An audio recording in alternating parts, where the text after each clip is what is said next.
ये वादा कर रहा हूं कि दुनिया का कोई भी नरेशन का क्वेश्चन होगा ना, देखते ही आप आंसर लगाओगे। बस कुछ फैक्ट और कुछ कॉन्सेप्ट आपको जानना है, देखते ही आंसर आना चाहिए। देखा आंसर मारा, देखा आंसर मारा, मतलब कैसे ऐसे होगा सर? तो मैं आपसे वॉइस का पिछला वीडियो दिया था, आपने पिछले क्लास में वॉइस देखा होगा, उसमें कुछ फैक्ट थे, कुछ कॉन्सेप्ट थे। आज भी कुछ फैक्ट होगा। नरेशन देखते ही कोई भी क्वेश्चन चुटकियों में सोल्व करे। Oh my God, oh my God, देखते ही आंसर मार देंगे हम लोग। कैसे समझ है कि नरेशन का क्वेश्चन होगा, जो बच्चा डरता है, पैंट गीली हो जाती है, नरेशन के नाम लेते ही लड़का परेशान हो जाता है, कैसे बनेगा? तो मैं आपसे बात करूं, एसएससी, सीजीएल, सीपीओ, यूपीएससी, भाई साहब राइटिंग स्किल्स स्पोकन बिना नरेशन के संभव नहीं है। तो ये तो पढ़ना ही पड़ेगा।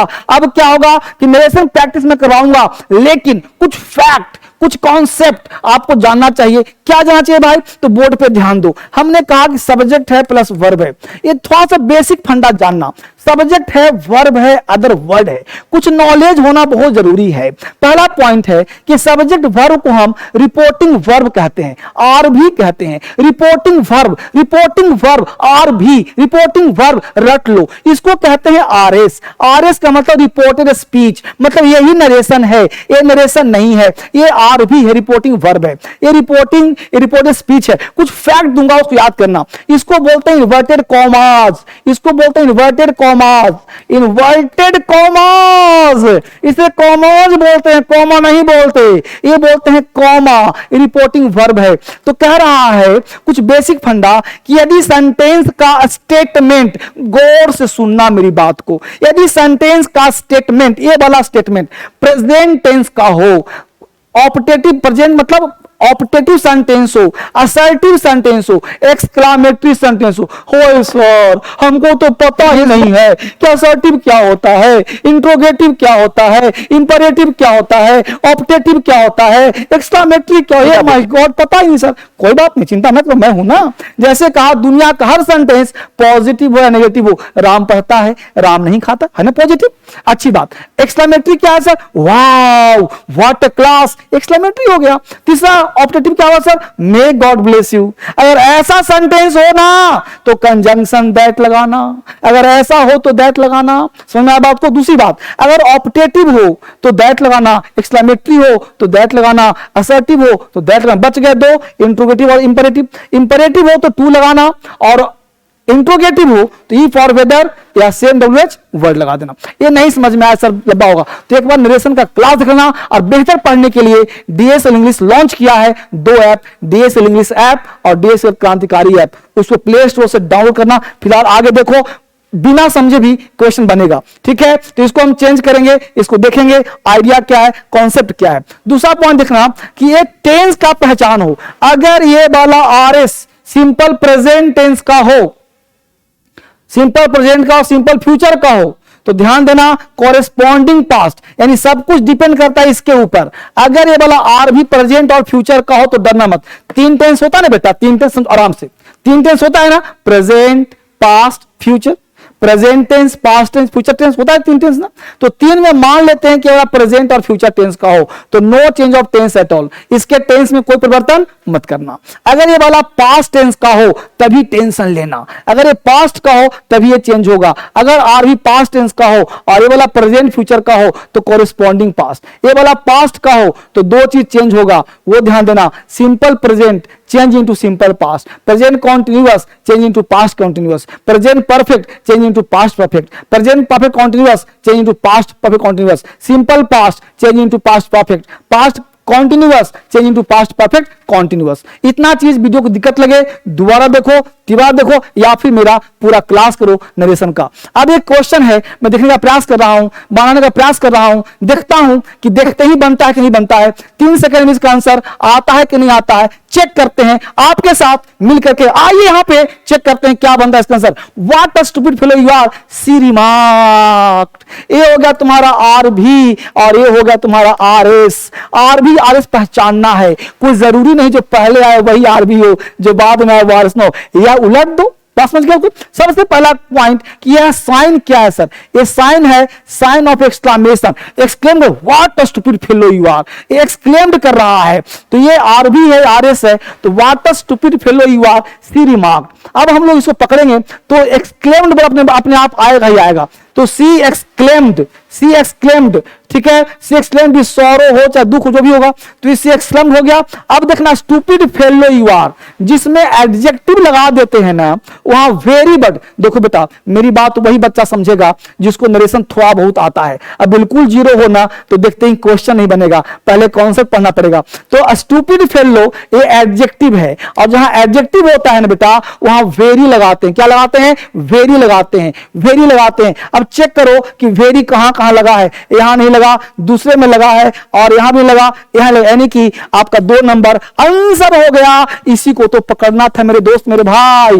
यानी आंसर हो जाएगा she exclaimed that she he was a very stupid fellow. यही this is the right answer. एक क्वेश्चन और है, the police said the thief don't move, don't move. Police said, ये हो गया तुम्हारा आर भी, ये हो गया तुम्हारा आर एस। आर एस पहचानना है, आर एस क्या पहचाना सर? तो आर एस इंपरेटिव है। क्या है? इंपरेटिव है। अब क्वेश्चन को नहीं पता इंपरेटिव क्या होता है, तो मैं पहले ही कहा बेटा, थोड़ा सा ज्ञान आपको नरेशन का होना चाहिए, बेसिक ज्ञान होना चाहिए, तभी ये बेहतरीन बनेगा। थोड़ा सा बेसिक एडवांस ज्ञान होना चाहिए, तब बनेगा। यहां से 3 सेकंड नहीं, देखते ही इसका आंसर मारो, देखते ही इसका आंसर मारो। The police said to the thief don't move, police said to the thief don't move. अब देखो, डोंट मूव सेंटेंस इंपरेटिव है, इंपरेटिव में कंजंक्शन लगता है टू और नॉट टू, टू और नॉट टू। तो सेंटेंस इंपरेटिव है तो यहां पे नॉट टू का प्रयोग किया जाएगा, और नॉट टू कहीं लगा ही नहीं है, इसलिए सिर्फ और सिर्फ आंसर तुम्हारा पहला हो जाएगा। नॉट टू चेक कर लो, कहीं नहीं लगा मिलेगा तुमको, इसलिए आंसर तुम्हारा जो है फर्स्ट वाला हो जाएगा। आंसर तुम्हारा 100% फर्स्ट वाला हो जाएगा। देखते ही आंसर मारो, देखते ही आंसर मारो। और ये ध्यान देना, इंपरेटिव कहते हैं ना, रख तू राह पर 2-4 ही कदम, मगर जरा तबियत से मंजिल खुद ब खुद चलकर तुम्हारे पास आएगी। मत घबरा, तेरी तकदीर कभी बदल जाएगी। ठीक है, मिटा दो अपनी हस्ती को अगर कुछ मर्तबा चाहो, मिटा दो अपनी हस्ती को अगर कुछ मर्तबा चाहो। दाना खाक में मिलकर गुले गुलजार होता है। अपने आप को समझना है, एग्जाम पास करना है, चाहे वो एसएससी हो, चाहे सीजीएल हो, चाहे सीपीओ हो, एग्जाम में टॉपर बनना है। तो जो पढ़ा रहा हूं, देखते ही आपको आंसर निकालना आना चाहिए, तभी बनेगा। He said I am going to college just now, just now, just now. Now का होता है देन, तो नाउ नाउ जहां लगा गलत हो गया, बच गया देन देन देन जहां लगा है। दूसरी बात, सेंटेंस तुम्हारा इंपरेटिव है, इसलिए आस्ट का प्रयोग नहीं होगा, आस्ट नहीं होगा तो ही सेड हो जाएगा। यानी आंसर तुम्हारा तीसरा वाला देखो सही हो गया। देखते ही आंसर लग रहा है, नहीं लग रहा?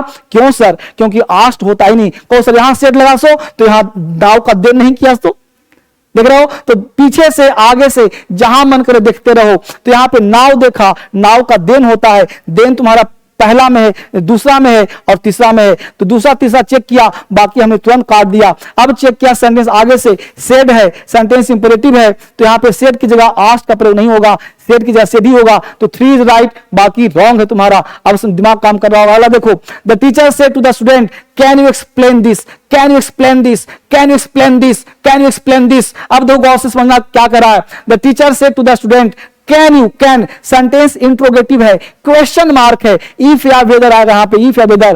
कैन को कुड में चेंज करेंगे, दिस को दैट में चेंज करेंगे। चेक कर लो कहां कहां है। पहला में दिस का दैट नहीं किया है, और तीसरा में दिस का दैट नहीं किया है। बच गया 2 और 4, बच गया 2 और 4, बच गया 2 और 4। टीचर आस्ट, दोनों में स्टूडेंट, वेदर वेदर लगाया है। कैन को कैन यहां पे कैरिंग कर दिया, कूड नहीं किया है, कूड किया है 4 में, दिस का दैट भी किया है। चौथा तुम्हारा हो गया आंसर। कौन से बहुत तेज पढ़ाते हो? क्यों पढ़ाता हूं पता है? तुम्हारा टाइम बचेगा, तुम्हारा समय बचेगा। यह नहीं कि एक ही वीडियो एक ही क्वेश्चन ले और घंटों बिता दिया, क्वेश्चन एक लिया घंटों बिता दिया, उससे क्या सीखोगे आप? देखते ही आंसर मेरे भाई। अगर थोड़ा सा कॉन्सेप्ट है ना, थोड़ा सा पकड़ना, सिर्फ डीएसएल को देखो। ऑथेंटिक कोचिंग की है धर्मेंद्र सर का डीएसएल कोचिंग मुखरीनगर में, दिल्ली से बात कर रहा हूं आपसे मैं। यह चैनल को सब्सक्राइब कर लो, ऐसे ऐसे 7 चैनल है रोजगार विथ डीएसएल, रोजगार विद डीएसएल, वहां पे सारे मैथ, रीजनिंग, इंग्लिश, जीएस सारे टीचर्स आगे पढ़ाते हैं, उसको सब्सक्राइब कर लो। यहां से बाहर कोई चैनल नहीं होता, डीएसएल से बढ़िया कोई कोचिंग नहीं होता, इसको सीखना है, पढ़ना है तो डीएसएल में आपको आना पड़ेगा, डीएसएल से जूझना पड़ेगा, डीएसएल लगना पड़ेगा। एक क्वेश्चन देखो आगे, नैनीताल से टू दी, can you solve this sum, फिर वही क्वेश्चन आप बनाओगे, इसको आप बनाओ, कमेंट करो, बोलो दिस है बेटा, दिस का दैट होगा बाबू, या देखो दिस का दैट किया, दैट सम, यानी 2 और 4 सही होगा। दूसरा पॉइंट यहां पे देखो गौर से, नैनीताल से टू नितिन, नैनीताल से इंट्रोगेटिव है तो आज समय लगा हुआ है तो ये तो कट ही गया है। नितिन इफ या वेदर, तो इफ के बाद कुड का प्रयोग नहीं होगा, इफ के बाद ही का प्रयोग होगा, यानी चौथा तुम्हारा आंसर हो जाएगा। बाकी सब तुम्हारे ऑप्शन कट गए हैं। अब पकड़ में तुमको आ रहा होगा कैसे, नैनीताल से टू नितिन कैन यू तो जा कुड बनने जाएगा,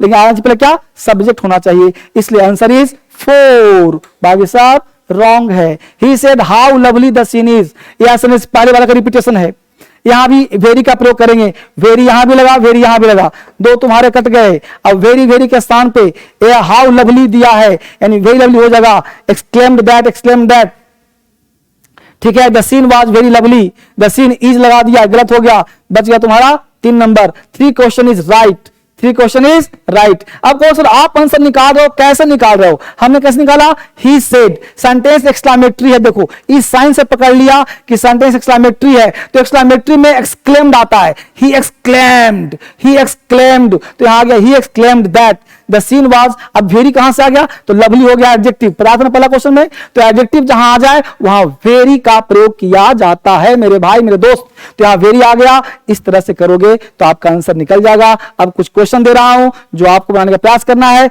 लिखो ये question. He said to me, please visit my company tomorrow का द नेक्स्ट डे होगा, ये हेल्प कर दिया, पहला कट गया, ये वाला कट गया। अब चेक करना कि तीसरा है कि चौथा है, ये आपको बनाने का प्रयास करना है, देखना कौन सा हेल्प कर दिया आपको।